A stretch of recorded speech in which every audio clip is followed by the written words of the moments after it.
के अंतर्गत आज का विषय है भीड़ में अकेला। भीड़ में अकेला। भगवान महावीर की वाणी है, एकस्त जंतो गतिरा गति है। प्राणी अकेला जन्म लेता है, अकेला ही मृत्यु को प्राप्त होता है। अकेला ही सुख का संवेदन करता है, अकेला ही दुख का वेदन करता है। अकेला ही जन्मता है और अकेला ही मृत्यु को प्राप्त होता है। सारी क्रिया वह अकेला करता है। अध्यात्म का महान सूत्र है, एगो में सासो अप्पा नाण दंसन संजो, शेषा में बाहिरा अप्पा सव्वे संजोग लक्षण। ज्ञान दर्शन से युक्त आत्मा ही शाश्वत है, बाकी सब प्रपंच है। जहाँ संयोग है वहाँ वियोग है, जहाँ जन्म है वहाँ मरण है। व्यक्ति भीड़ में रहता हुआ भी अकेलेपन की आराधना करे। जिस प्रकार कमल कीचड़ में पैदा होता है, निर्लिप्त रहता है, उसी प्रकार श्रावक आदि परिवार में रहते हुए, समाज में रहते हुए अनासक्ति की साधना करें, निर्लिप्तता की साधना करें, कोई प्रकार का लेप न रखे। जहाँ लेप है वहाँ आत्मा का नुकसान है। इसलिए बार बार कहा जाता है, अकेलेपन की अभ्यर्थना करो, अकेलेपन का अनुभव करो। 12 भावना में एक महत्वपूर्ण भावना है एकत्व की अनुप्रेक्षा। आप अकेलो अवतरे, मरे अकेलो होए, यूं ही कब जीव को साथी सबों ने खोए। कोई साथ चलने वाला नहीं है। जितने भी संबंध है वो स्वार्थ से जुड़े हुए हैं। स्वार्थ सजता है तो पराये भी अपने हो जाते हैं, और स्वार्थ नहीं सजता है तो अपने भी पराये हो जाते हैं। पराये अपने अपने पराये हो जाते हैं। जिनको आप खास समझते हैं, ये मेरा जिगरी दोस्त है, मेरे सुख दुख में काम आने वाला है, कैसी भी परिस्थिति आ जाए ये मेरे को छोड़कर नहीं जाने वाला है। लेकिन कभी कभी आप खुद अपने मुंह से कहते हैं कि जिनके ऊपर मैं जितना विश्वास करता था उसने मेरे को धोखा दे दिया, मेरे को डुबो दिया। इसलिए ज्ञानी जन कहते हैं, किसी पर विश्वास मत करो। एक दृष्टि से केवल आत्मा पर विश्वास करो, आत्मा की आराधना करो कि मुझे आत्मा का विकास करना है और अकेला जाना है। आचार्य भिक्षु ने भी कितना सुंदर कहा, गण में रहूं निर्दाव अकेलो। गण में रहते हुए भी अकेलेपन की आराधना करो, मोह मत करो, ममता मत रखो और गठबंधन मत करो, हम दो हमारे दो। कभी कभी ऐसा होता है, गठबंधन हो जाता है, कभी और कुछ घटनाएं घट जाती हैं। इसलिए ज्ञानी जन कहते हैं, कहीं भी रहो अकेलेपन की आराधना करो। मैं अकेला आया हूं और अकेला ही जाऊंगा। तो जो व्यक्ति भीड़ में अकेलेपन की आराधना करता है वह सत्य को प्राप्त कर लेता है, आत्मा का साक्षात्कार कर लेता है। और जो व्यक्ति भीड़ में अकेलेपन की आराधना नहीं करता है और दुख को प्राप्त होता है, अवसाद को प्राप्त होता है, तनाव को प्राप्त होता है और अनेक प्रकार की बीमारियों को निमंत्रण दे देता है। कुछ लोग कहते, महाराज आप कहते हो अकेला अकेला, मैं तो अकेला नहीं हूं, मेरा पूरा परिवार है, समाज है, हर समय मेरी सेवा में हाजिर रहते, अकेला कहाँ है। ज्ञानी जन बार बार कहते हैं तू अकेला है, अकेला है, अकेला है, और जब झटका लगता है तब पता चलता है ज्ञानी जनों ने जो कहा वह सही है। हमारे पुराने साधु साध्वी एक कहानी सुनाते थे, और जग प्रसिद्ध कहानी है। कुछ कहानियां ऐसी होती है जो प्राय साधु साध्वी सुनाते हैं, चातुर्मास में भी सुनाते हैं, शेष काल भी सुनाते हैं। तो कुछ कहानियां ऐसी होती है वो दिल पर चोट करने वाली होती है। ऐसे तो हर कहानी की अपनी विशेषता होती है। कुछ कहानियां ऐसी होती है जो बार बार आपको इसलिए सुनाई जाती है कि आपके भीतर में चैतन्य की अनुभूति होती रहे, ज्ञाता दृष्टा भाव का विकास होता रहे। एक हलवाई था गांव में, जिसका नाम घेवरचंद था। इसमें तो कोई घेवरचंद जी नहीं है। हाँ, तो घेवरचंद नाम का एक हलवाई था, बहुत ईमानदार था, नीतिवान था, कुशल था और अनुव्रत की साधना करने वाला था। कभी भी वो बेईमानी से कार्य नहीं करता, चाहे छोटा बच्चा हो चाहे बड़ा हो, सबके साथ में एक व्यवहार, एक भाव। पड़ोसी के भी एक दुकान थी, उसके भी हलवाई की दुकान थी, और जहां दो दुकाना और एक ही चीज की होती है तो कभी कभी कंपटीशन का भाव भी आ जाता है। लेकिन घेवरचंद के मन में कोई कंपटीशन का भाव नहीं। रस्ते आता रस्ते जाता, कौन आया कौन नहीं आया कोई लेना देना नहीं, वो तो अपनी ईमानदारी के साथ में कार्य करता। लेकिन पड़ोसी जो नीतिवान नहीं था, कोई भी आता उसको लूट लेता। अब एक बार लूट लेता है पता तो चलता नहीं है, धीरे धीरे उसकी दुकान पर ग्राहक आने कम हो गए और इसकी दुकान पर ग्राहक और ज्यादा आने लगे, और ईर्ष्या होगी और समस्या होगी। अब बार बार वो देखता, यहां तक कि राजा भी उस हलवाई से प्रभावित था। नगर का राजा, आसपास के बड़े बड़े ठाकुर लोग, सामंत लोग, धनाढ्य लोग, बुद्धिजीवी लोग भी उसकी दुकान पर आते थे। ये दुकान का जो मालिक है ईमानदार है, प्रामाणिक है, और कोई घोटाला नहीं करता है, मिलावट नहीं करता है, न बनावट है न सजावट है, एकदम क्लियर है, क्लीन चिट बोलते हैं। अब बार बार पड़ोसी के दिल में आग लग रही है। ईर्ष्या बड़ी खतरनाक होती है ना। कंचन तजनो सहज है, सहज तिनियन को ने, मान बड़ाई ईर्ष्या तजनी दुर्लभ है। आदमी सब कुछ छोड़ने के लिए तैयार हो जाता है, ईर्ष्या छोड़ने के लिए तैयार नहीं होता है।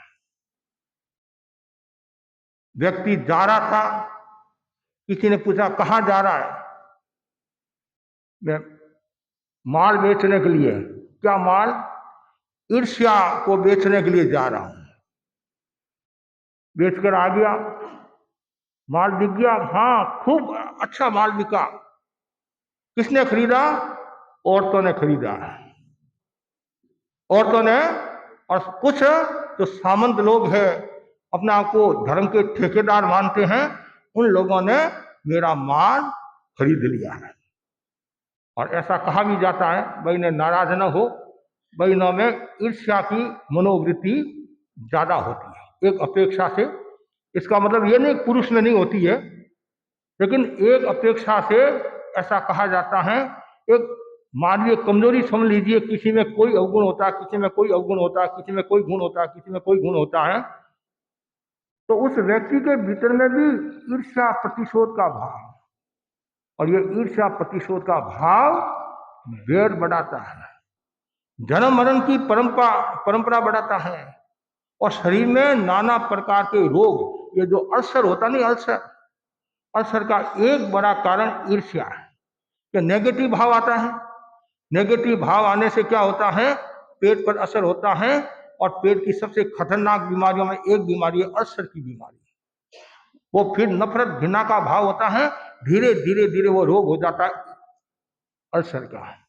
और ऐसे भी कहा जाता है ईर्ष्या के कारण व्यक्ति भीतर से खोखला हो जाता है और मस्तिष्क भी निष्क्रिय होने लग जाता है और सोचने की क्षमता कम हो जाती है और धीरे धीरे स्मरण शक्ति भी कम हो जाती है।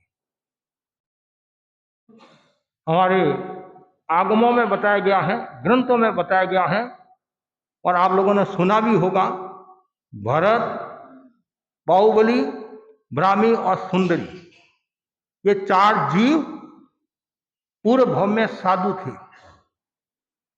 पूर्व भाव में साधु थे। इनमें से 2 भरत और बाहुबली का जो जीव,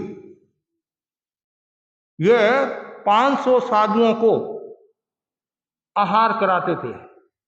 2 साधु 500 साधुओं को आहार कराते थे और बाद में बचा कुचा वो खुद खाते थे। ब्राह्मी और सुंदरी का जीव, ये भी साधु थे, ये विद्वान थे, 500 साधुओं को पढ़ाते थे। एक सेवा करते थे, एक पढ़ाते थे। एक बार आचार्य भगवान ने जो सेवा करने वाले हैं उनकी प्रशंसा की। और जैसी प्रशंसा की जो पढ़ाने वाले थे उन साधुओं के मन में अन्यथा का भाव आ गया, दूसरा भाव आ गया। इसमें क्या बड़ी बात है, गोची लेकर ही तो आए हैं, गोची करा दी और हम कितनी मेहनत करते हैं, कितने संतों को पढ़ाते हैं, मनोयोग के साथ पढ़ाते हैं, कितना ज्ञान देते हैं और आचार्य भगवान ने हमारी प्रशंसा नहीं की। ये प्रशंसा का रोग आज का नहीं, अनादिकालीन है। हाँ, मन में रहता है हेन केन प्रकारेण मेरी प्रशंसा हो। छद्मस्त है मौन कर्म का लक्षण। योग ऐसा हुआ, उन 2 मुनियों के मन में ईर्ष्या का भाव आ गया और कारण यह बना आयुष्य का बंधन और स्त्री गोत्र का बंधन किया। यह ब्राह्मी और सुंदरी बनी, जिन्होंने सेवा की, मैत्री का भाव, वो पुरुष भरत और बाहुबली बने। इसलिए ज्ञानी जन कहते हैं कभी ईर्ष्या मत करो, ये सोचो कि मेरा भाई कितना आगे बढ़ रहा है, मेरी जेठानी देरानी कितनी आगे बढ़ रही है, मेरे को गर्व हो रहा है, परिवार पर गर्व है, समाज पर गर्व है कि हमारे समाज में ऐसे रत्न हैं, ऐसे पढ़े लिखे हैं, ऐसे विद्वान हैं, संघ की सेवा करने वाले हैं। आप दूसरों की प्रशंसा करोगे तो खुद की प्रशंसा होगी, दूसरों की अवहेलना करोगे, निंदा करोगे, खुद की अवहेलना और निंदा होगी। इसलिए हमेशा ईर्ष्या का भाव नहीं, मैत्री का भाव, करुणा का भाव और गुणी जनों के गुणगान करना। ईर्ष्या का प्रतिपक्षी कौन है? प्रमोद भावना। फूल इतने बिखरे पड़े हैं, कोई चुनने वाला नहीं और कांटों की शिकायत दुनिया में हर शख्स के पास है। आदमी का नेचर है अवगुण देखना, दोष देखना। तो वैसे वो हलवाई पड़ोसी हलवाई का अवगुण देखता, दोष देखता। और एक दिन ऐसा हुआ, वह राजा के पास गया कि राजा प्रभावित था गोवर्धन हलवाई से और आया, प्रणाम किया, बातचीत हुई और कहा, राजन मैं किसी के घर की चिंता नहीं करता हूं, किसी के घर की चिंता नहीं करता हूं, लेकिन आप मेरे मालिक हो। मैं केवल आपको निवेदन करने के लिए आया हूं, विनय के साथ। आप जिस हलवाई पर विश्वास करते हो वो 1 नंबर का धोखेबाज है, मिलावटी है, बेईमानी है, लोगों को ठगता है, बोलता मीठा है और ठगता है। हलवाई ने जैसे ये बात कही, राजा बोला ऐसा मत कहो, बहुत समझदार है, वो बहुत ईमानदार है, प्रामाणिक है, ठीक है आपकी इच्छा। 1 बार का, 2 बार का, 3 बार का, बार बार कान भरते रहता है। राजा लोग है, कानों के काचे होते हैं, लेकिन राजा को विश्वास था ये ऐसा काम करने वाला नहीं है, फिर भी एक बार परीक्षा करनी चाहिए। कर्मचारियों से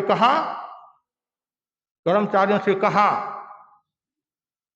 जाओ 25 किलो घेवर की सामग्री लेकर जाओ और हलवाई को कहना आज घेवर बनाना है, आप ये मत कहना कि तोलकर सामग्री दी है, ठीक है। कर्मचारियों के मन में आया वर्षों से राजा ऐसी माल देता है। आज राजा के मन में ये क्या आया? वो तो बहुत ईमानदार आदमी है, हर एक के साथ में अच्छा व्यवहार करने वाला सद व्यवहारी है। अब राजा है, राजा का राजा कौन? हमारे घर का क्या जाता है? और सामग्री दे दी, 25 किलो की सामग्री दे दी, और हलवाई ने मनोयोग के साथ में मिठाई बनाई। घेवर बने, इतने टॉप के घेवर बने। कभी कभी आप रसोई बनाते हैं नहीं, हमेशा एक शरीर की नहीं बनती है। और प्रवचन देते हैं, हमेशा एक शरीर का प्रवचन नहीं होता है, उतार चढ़ाव भी आता है। कभी जम जाता है, कभी सामान्य होता है, कभी मध्यम होता है, कभी तत्व प्रदान होता है, कभी इतिहास प्रदान होता है, कभी जनरल बातें होती है। एक शरीर का नहीं रहता है। तो उसने मिठाई बनाई, इतनी जोरदार मिठाई बनी। कहते हैं कब कर्म उदय में आते हैं, कब मन विचलित होता है, पता नहीं चलता है। 8 दिन तक जिसके मन में पाप नहीं आया, योग की बात है। उस हलवाई के मन में पाप आ गया। यदि मैं 4 घेवर चुरा लूं तो राजा के क्या फर्क पड़ेगा?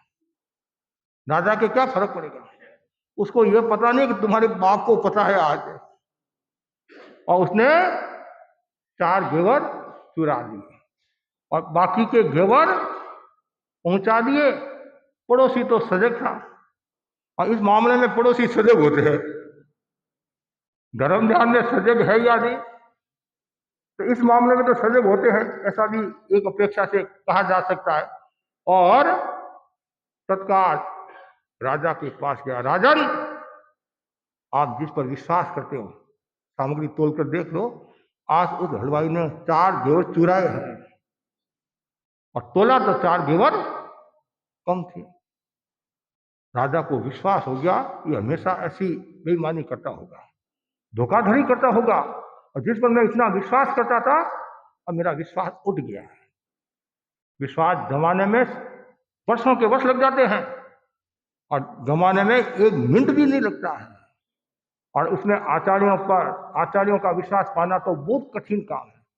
और पा लिया और फिर कोई कुछ किंतु परंतु हो गया तो विश्वास वापस पाना बहुत कठिन हो जाता है। इसलिए हमेशा सजग रहो, आचार्यों को तकलीफ न हो, परिवार के सदस्यों को तकलीफ न हो। अब ऐसे ही राजा को तो पता चल गया। इधर वो 4 घेवर लेकर घर आया और श्रीमती को कहा, घेवर अंदर रख दे रसोई में, और मैं अभी हाथ मुंह धोकर आता हूँ। पुराने समय में लोग जंगल बाहर जाते थे, स्नान करने के लिए भी बाहर जाते थे, कुआं बावड़ी। तो वो बाहर जंगल गया और स्नान करने के लिए गया, और साथ में लक्स साबुन लेकर गया। पुराने समय में लक्स साबुन आता था, लक्स साबुन भी आता था। मेरे को ज्यादा नाम याद नहीं है, हमारे कुणाल होने को तो कई नाम याद हो गए साबुन के। मेरे ये एक रटाया लक्स साबुन है। लक्स साबुन लेकर और खूब हाथ मुंह पैर आदि धोकर, नए कपड़े पहनकर आज मैं श्रीमती के साथ भोजन करूंगा। कभी कभी आप ही करते होंगे, कभी कभी करते होंगे श्रीमती के साथ में। आज श्रीमती के साथ में घेवर खाएंगे, और लाडू, मन का लाडू खा रहा है, मन का लाडू, बहुत खुश हो रहा है, प्रसन्न हो रहा है। इतने में बाबू आया, छोटा बच्चा, स्कूल जाना था। मम्मी मम्मी स्कूल का समय हो गया, भोजन बनाया? मम्मी आज भोजन तो नहीं बनाया, लेकिन तुम्हारे पापा ने मिठाई लाई है, वो मिठाई एक खा ले। कि घेवर तो नाम लिया नहीं, क्यों? पति का नाम घेवरचंद था। पुराने समय में नाम नहीं लेते थे, ऐसी अवधारणा है कि पति का आयुष्य कम हो जाता है, ऐसा कहा जाता है। और आज तो सीधा बोलते हैं, हे रमेश इधर आ। हम एक जगह रुके हुए थे, और पत्नी अपने पति से कहती है, अरुण इधर आओ। लेकिन आज का कुछ समझदार होते हैं, वो नाम नहीं बोलकर नाम रखे हुए होते हैं, उसके आधार पर बुला देते, तो सामने वाला समझ लेता है कि इन्होंने मुझे याद किया है। तो एक घेवर उसको दिया, छोटा सा घेवर, और खा लिया, खुश हो गया। आज तो आनंद आ गया। आजकल तो मिठाई का इतना महत्व नहीं है, पुराने समय में मिठाई का बहुत महत्व था। तो और चीजें नहीं मिलती थी, नहीं, अब तो 17 चीजें मिलती हैं। अब तो बाहर का पिज्जा, इनमें लोगों को ज्यादा रस आता है, बाहर की चीजों पर ज्यादा विश्वास है। लेकिन ये सब बीमारी के घर है, रोग के घर है। समझने वाला तो समझ लेता है और नहीं समझने वाला रोग को निमंत्रण भी कभी कभी दे देता है। इतने में बेटी वो कहीं गीत गाने के लिए गई हुई थी, गांव में पियर था, ससुराल था, तो उसने सोचा माँ से मिलती हुई जाऊं। बहनों के माँ का बहुत ज्यादा रहता है पियर में, माँ बाप यदि होते तो आना जाना थोड़ा रहता है, भाई होता तो थोड़ा कम हो जाता है, भतीजा होता थोड़ा और कम हो जाता है, फिर बाद में तो राम जी राजी है। तो वैसे ही माँ से मिलने के लिए आई, माँ से मिली, माँ ने कहा बेटी एक तू ही खा ले, तुम्हारे पापा ने मिठाई लाई है, एक खा ले। वही खुश होगी। मिठाई जोरदार थी, शानदार बनी हुई थी। पीछे कितने घेवर है? 2। इतने में घूमते फिरते जमाई आ गए, कहा ससुराल जाकर आ जाए, काफी दिन हो गए हैं, पेट खाली है, थोड़ा भरकर आ जाए, मिठाई खाकर आ जाए। तो एक घेवर जमाई जी को परोस दिया। 75% तो गया, अब एक घेवर रहा है। अब उसने सोचा कब तो वो आएंगे, आएगा तो वो ठंडा हो जाएगा, उनके तो मिठाई की दुकान है, रोजाना मिठाई खाते ही है, एक दिन नहीं खाई तो क्या फर्क पड़ेगा। लेकिन आपको ध्यान में रहना चाहिए, जिनके मिठाई की दुकान है, रोजाना वो मिठाई खाता रहेगा तो व्यापार कर नहीं सकेगा। जिनकी साड़ी की दुकान है और हमेशा श्रीमती की फरमाइश पूरा करता रहेगा तो 5वें दिन उसको साड़ी पहननी पड़ेगी। ये होता नहीं है, सामान्यतः होता नहीं है। उसने भी घेवर खा लिया, पीछे कुछ भी नहीं रहा। वो आया, बहुत खुश था, बहुत प्रसन्न था। रोजाना तो चौक में बैठकर भोजन करता था, आज रसोई में कोई देख नहीं, लेकिन साथ में भोजन करना है। और बैठा, भोजन परोसा, 4 फुलके, चपाती, बड़ी का साग, पापड़ का साग परोस दिया। अब हलवाई बोलता है वो क्या, वो क्या? तो मैंने घेवर लाए थे नहीं, तो घेवर तो गए। कहाँ गए? एक लड़के ने, एक लड़की ने, एक जवाई ने, एक मैंने। उसने सोचा कर्म भी किए, जिंदगी में पहली बार तो ये पाप किया और मिला कुछ नहीं। कहते नहीं, हाथ की बाड़िया और पांख भी नहीं मिला, कहते नहीं, घोड़ा भी नहीं मिला, घोड़ा भी नहीं मिला। ये तो सोच रहा है, चिंतन करा है, और इतने में कर्मचारी आ गया। अरे नालायक, चोरी करता था। हाथों में हथकड़ियां डालकर राजा के सामने प्रस्तुत कर दिया। राजा बोला जिस पर मैं विश्वास करता था, लोगों की बात को भी मैं नहीं सुनता था, तुमने मेरे साथ ही धोखा किया। एक घर तो डाकण भी छोड़ती है, कहते हैं एक घर तो डाकण भी छोड़ती है, मेरे साथ में तुमने दुर्व्यवहार किया। इसका मतलब है तू रोजाना मेरे को ठगता होगा। वो बेचारा और क्या बोले। पहले तो उसने अपनी गलती स्वीकार की, मेरी गलती हुई। राजन, आप यदि मेरी बात सुनना चाहते हो तो मैं सुना दूं, बाकी जो आप दंड देंगे वो दंड मैं लेने के लिए तैयार। क्या बोल क्या? राजन, आज दिन तक मेरे मन में चोरी का भाव नहीं आया, नीति के साथ काम करता था। न जाने आज मेरे मन में क्या भाव आया, मैं कह नहीं सकता हूं। और मैंने 4 घेवर चुराए। राजा ने उसके हाव भाव से जान लिया, इसके मन में आज पहली बार ही पाप आया। और इसने गलती भी स्वीकार कर ली आती, और 4 घेवर चुराए, 4 ही कम थे, और स्वीकार कर लिया। ऐसा कहा जाता है, गुरु के सामने, सरकार के सामने, पुलिस के सामने अपराध को यदि स्वीकार कर लेता सहजता के साथ, और भविष्य में सावधानी रखूंगा, तो ऐसा कहा जाता है आचार्य उसको दंड भी कम देते हैं, अपराध भी कम हो जाता है। ऐसा भी कहा जाता है, अपराध भी, गलती को स्वीकार कर लेता तो अपराध भी कम, मतलब ये दंड कम दिया जाता है, ऐसा भी कहा जाता है। लेकिन तुमने चोरी की है तो कोड़े खाने पड़ेंगे, 25 कोड़े खाने पड़ेंगे। जैसे ये कहा, राजन एक बात मेरी भी सुन लो। क्या? कि मैंने तो एक भी नहीं खाया है। राजा बोला ये मैं नहीं जानता किसने खाया किसने नहीं खाया, चोरी तुमने की है, कर्म तुम्हारे को भोगने पड़ेंगे। चोरी तुमने की है। यदि आपकी इच्छा हो, जिन्होंने घेवर खाया है उनको पूछ कर आ जाऊं। हाँ, थोड़े थोड़े वो खा ले तो मैं बच जाऊंगा, जब 25 खाऊंगा तो मैं तो मर जाऊंगा, शरीर तो मेरा कमजोर है। लेकिन राजा को विश्वास था, ईमानदार आदमी है, ये कोई धोखाधड़ी वाला नहीं है, भागने वाला नहीं है। ठीक है, 1 घंटा के बाद में तुम वापिस मेरे पास में आ जाना। गया, सबसे पहले बाबू के पास गया। बाबू, तुमने घेवर खाया, मिठाई खाई? हाँ बाबा, ऐसी मिठाई तो मैंने जिंदगी में कभी नहीं खाई। अब तुम्हारे को कोड़े खाने पड़ेंगे। उसको पता नहीं कोड़े क्या होता है। उसने सोचा कोई मिठाई का नाम होगा, अब पापा लाओ खा लूं।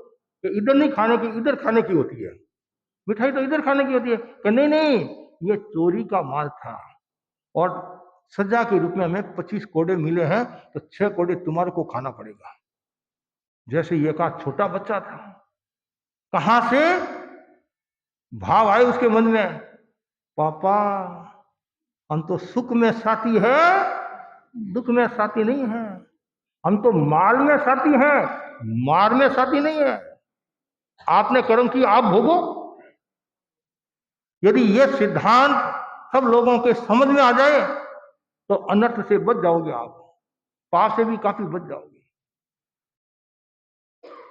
बाप ने सोचा, लड़के ने मना कर दिया। लड़की को कहा, लड़की ने भी मना कर दिया। मैं कोई मार खाने के लिए पैदा थोड़ी हुई। जवाई बोला, क्या कहा?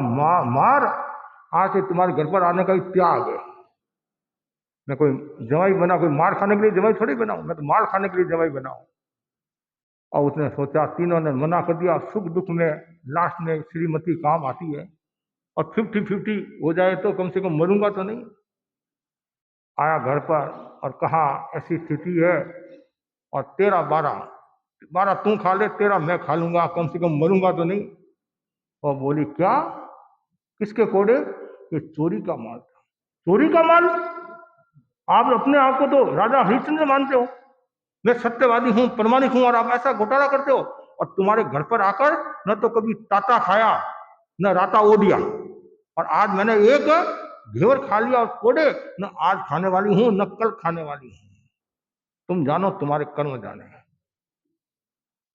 ये जैसे ही कहा, सुना, रूंगटे खड़े हो गए। जिस परिवार के लिए मैंने इतना किया, इतना दुख भोगा, सब कुछ किया, और आज मेरे तकलीफ आई, सारे सदे से मेरे से दूर। तत्काल उसको बोध हो गया, फटाफट वहां से रवाना हुआ, राजा के पास आया। राजा से कहा, जल्दी से जल्दी कोड़े लगाओ। राजा भी देखता रह गया। राजा ने कहा, क्या बात हुई? कि कुछ बात नहीं, पहले जल्दी कोड़े लगाओ। अरे हुआ क्या? कोड़े तो वो लगाने थे, लगाए, फिर पूछा, क्या बात है? उसने सारी बात बताई। सारी बात बताई। राजा ने सोचा, कल मेरे साथ भी कहीं ऐसा ना हो जाए। वहां कोई कवि खड़ा था, उसने दोहा बना दिया, घेवर जमाई जिम गियो, बेटा वो सब कोई, काम पड़ियो दरबार में कुटोणो कंदोई। हाँ, दरबार में काम पड़ा, मार किसके पड़ी? हलवाई के मार पड़ी। कहते हैं दोनों को बोध हो गया, संबोध हो गया, दोनों को वैराग्य हो गया, और दोनों ने संन्यास को स्वीकार कर लिया। इसलिए कहा जाता है, मोजा उड़ावे लोग पाप करियो एक लो, पाप करियो एक लो, कोई न बटावे हाथ, जात कर देख ले हो, जात कर देख ले हो। ओ वाल्मीकि घटना साप सुनावे, ये तन रो कलरो भरोसो नहीं, क्या ये तो इतरावे, क्यों दोष कर्म कमावे, कद दिवलो बुझ ये तन रो कलरो भरोसो नहीं, ये तन रो पलरो भरोसो नहीं। मौजा उड़ावे लोग, पाप करियो एकला। लोग तो मौजा उड़ाते हैं और पाप अकेला कर रहा है, और जब काम पड़ता है कोई साथ नहीं देता है। इसलिए भगवान की वाणी को ध्यान में रखो, आत्मसात करो। जो आपने कर्म किए हैं वो आपको भोगने पड़ेंगे। कडार में कहते नहीं, जो किए कर्म है भोगने पड़ेंगे। कहीं भी चले जाओ आप, लेकिन कर्म तैयार है। और उसके लिए क्या करना, एकत्व की अनुप्रेक्षा के लिए क्या करना। आदमी अकेला तो रह नहीं सकता, कम से कम दो। और द्वंद्व होता वहां समस्या होती है, झगड़ा होता है, कलह होता है। अकेला क्या भीत से बचीरा लेगा क्या? दो होते तभी लड़ाई की संभावना रहती है। दो की पार्टी होती है, एक तो निर्दलीय होता है। और जहां द्वंद्व है वहां संघर्ष है, समस्या है, दुख है, पीड़ा है। नवी राजर्षि का उदाहरण आपके सामने। नवी राजर्षि को बुखार आ गया और रानिया खुद सेवा करी है, चंदन घिस रही है, वो चूड़ियां पहनी हुई, आवाज आ रही है। वो आवाज के कारण राजा का मन विचलित हो गया कि आवाज बहुत आ रही, क्या बात है? रानिया खुद चंदन घिस रही है, आवाज किस बात की? चूड़ियां पहनी हुई है, उसकी आवाज आ रही है। अच्छा, रानियों को पता चला, राजा को तकलीफ हो रही है, पीड़ा हो रही है। एक सुहाग की एक चूड़ी रखकर और सब निकाल दी और चंदन घिस रही है। राजा ने कहा कि चंदन घिसना बंद कर दिया? कि चंदन घिसना बंद नहीं किया तो फिर आवाज नहीं आ रही है। बस एक रखी है, बाकी सब उतार दी। ज्यादा होती है तो घर्षण होता है, बंद होता है और आपस में टकराती तब आवाज आती है। अच्छा, दोए हुआ दुख होए, गुरुदेव तुलसी ने लिखा नहीं? हाँ, दो होने से दुख होता है, दो में द्वंद्व है। कहते हैं वो प्रत्येक बुद्ध थे, प्रत्येक बुद्ध थे नवी राजर्षि, और बोध हुआ, दीक्षा लेकर आत्मा का कल्याण कर दिया। आपने नाम सुना मोहनलाल जी कठोतिया, सुजानगढ़ के। उनकी धर्मपत्नी का नाम संभवतः सोहनी बाई नाम था, सोहनी देवी। उनकी पुत्री का स्वर्गवास हो गया। भाई के समाई का नियम, और थोड़ी देर तो खोले में उसने रखी। फिर जेठानी को कहा मेरे समाई के, मैं समाई पहले करूंगी, बाद में जो क्रिया करना है क्रिया करेंगे। तो थोड़ी देर उन्होंने रखा, फिर बाद में जो क्रिया करनी थी क्रिया की। और उनको बोध हो गया भाई आया है तो जाएगा, नहीं तो ऐसी स्थिति में तो बड़े बड़े भी विचलित हो जाते हैं। मुंबई दिल्ली की भी एक घटना आती है। दो लड़के थे और स्कूल के लिए गए और रास्ते में एक्सीडेंट हो गया और दोनों बच्चे मृत्यु को प्राप्त हो गए। सूचना मिली, पति तो नौकरी दुकान गया हुआ था, पत्नी आई बच्चों को लेकर घर और कमरे में सुला दिया। पति को भी याद किया और पति से कहा देखो हिम्मत की बात, बड़े बड़े विचलित हो जाते हैं, ऋषि मुनि भी विचलित हो जाते हैं। पति देव पड़ोसी के घर से यदि कोई चीज लाते हैं तो वापिस देनी चाहिए कि नहीं देनी चाहिए? देनी चाहिए, कभी नहीं रखना। दिया है तो वापिस देना चाहिए, लिया है तो देना चाहिए। पतिदेव भगवान ने हमारे को दो बच्चे दिए थे, भगवान ने वापिस ले लिए।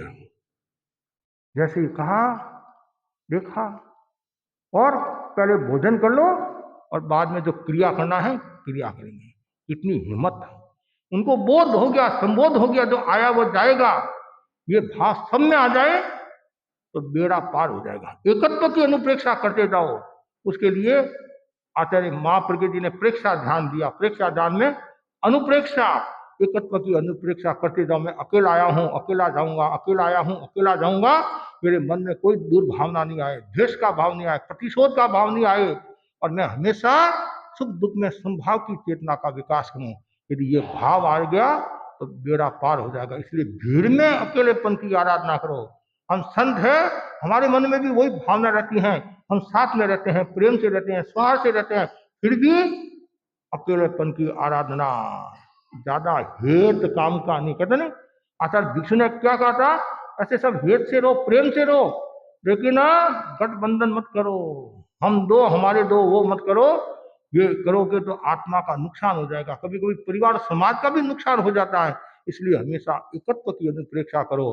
तो आज मैंने आपको भीड़ में अकेला के बारे में बताया, और उसके लिए आप प्रयोग करते जाओ, जब तब अनुप्रेक्षा, स्वाध्याय, ध्यान बार बार करते जाओ, करते जाओ, अपने आप को देखते जाओ, देखते जाओ, देखते जाओ, और धीरे धीरे धीरे आपको बोध हो जाएगा, संबोध हो जाएगा।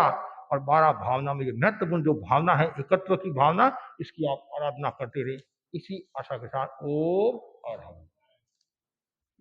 हमारे मुनि में रहने का भी काम पड़ा गुरुदेव के साथ में, तो उनकी प्रवृत्ति, उनकी क्रिया आदि एकदम व्यवस्थित थी, कम बोलते और तत्व ज्ञान में भी रुचि थी, धर्म आराधना में भी वो सजग थे। तो आज वो हमारे बीच में नहीं है, तो उनकी स्मृति में हम 4 लोगों का ध्यान करेंगे और उनकी आत्मा को शांति मिले। और जहाँ कहीं भी है शीघ्रातिशीघ्र कर्म क्षय करके आत्मस्वरूप को प्राप्त। नाम ही हेम था, हेम, हेम का भी अपना मूल्य होता है।